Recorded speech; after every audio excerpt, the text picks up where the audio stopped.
some serious sorcery going on around the SME Bank saga, and I'm just perplexed as to what the real story here is.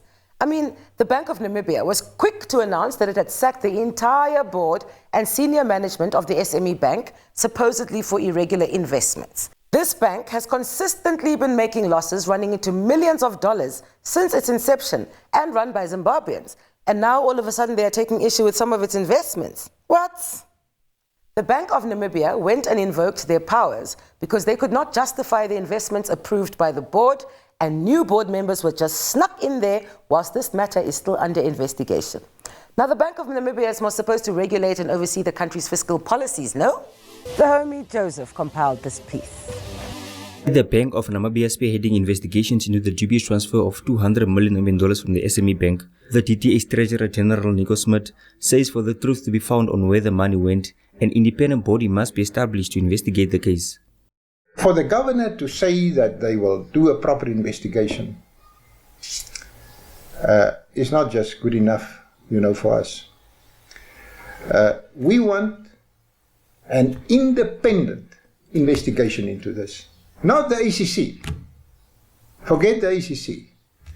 The ACC doesn't impress us. The ACC could never have come up with any, results.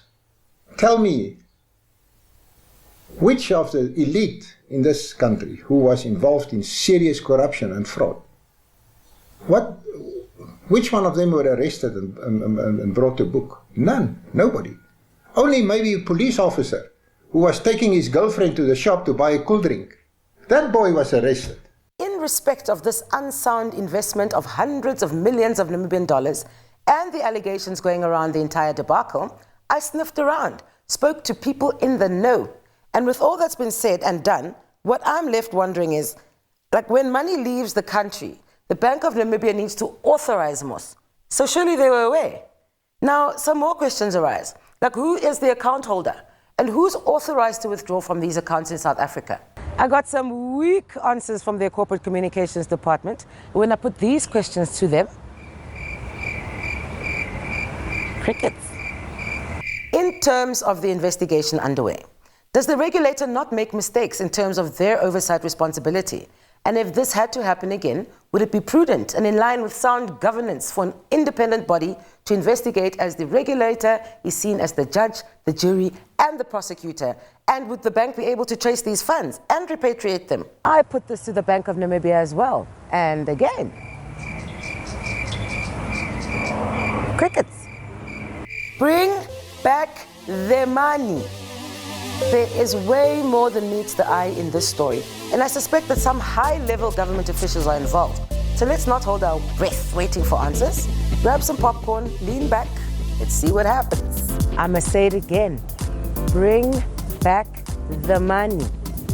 Here's some comments from social media. This is how the SME Bank blew about 200 million Namibian dollars. 3 buses that cost 2.3 million each but financed for 9 million each, none of them running anymore. The sheriff has now confiscated them, but no one will want to buy them again.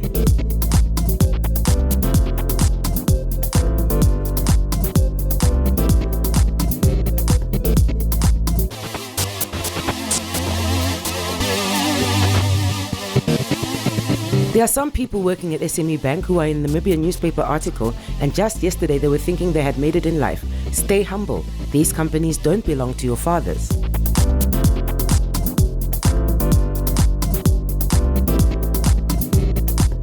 Therefore, the directors of the SME Bank should take full responsibility of the irregularities discovered at the bank, be charged with failure and negligence in executing their duties, and be held fully accountable for the mess. It is now shocking that more focus is put onto the management.